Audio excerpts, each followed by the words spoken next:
नमस्कार. आज आपण पाहणार आहोत सांगली शिक्षण संस्था संचलित गोंदवले बुद्रुक येथील न्यू इंग्लिश मीडियम स्कूलचा भव्य वार्षिक स्नेहसंमेलन आणि बक्षीस वितरण सोहळा.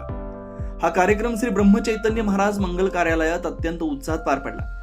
कार्यक्रमाच्या अध्यक्षस्थानी होते ग्राहक न्यायालयाचे माजी न्यायाधीश अनिल गोडसे, तसेच उद्योगपती रामदास माने, शांतिगिरी महाराज इंग्लिश मीडियम स्कूलचे संचालक दादा जगदाळे, प्राचार्य अभिमन्यू माने, सरपंच जयप्रकाश कट्टे, उपसरपंच संजय माने आणि गुरुदत्त कुलकर्णी आदी मान्यवर यावेळी मंचावर उपस्थित होते.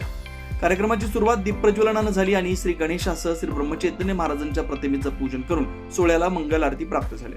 अध्यक्ष भाषणात अनिल गोडसे म्हणाले, इंग्रजी हे वाघिणीचं दूध आहे. हे दूध पिणारे न्यू इंग्लिश मीडियम स्कूलचे विद्यार्थी भविष्यात गुरगुरल्याशिवाय राहणार नाहीत.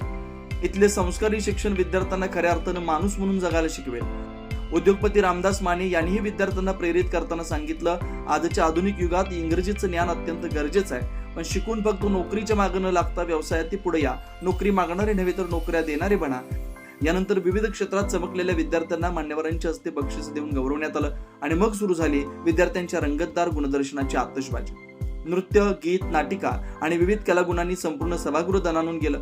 विशेषतः इंग्रजी माध्यमातील विद्यार्थ्यांनी संस्कृत श्लोक पठण करून उपस्थितांची दाद मिळवली. कार्यक्रम यशस्वी करण्यासाठी शाळेचे शिक्षक व सहकाऱ्यांनी मोठे योगदान दिलं. सचिन भागवत यांनी प्रास्ताविकात शाळेबद्दल सविस्तर माहिती दिली. मुख्याध्यापिका सौ सुप्रिया भागवत यांनी पाहुण्यांचं स्वागत केलं. या सोहळ्यासाठी विद्यार्थी, पालक व ग्रामस्थ आवर्जून उपस्थित होते.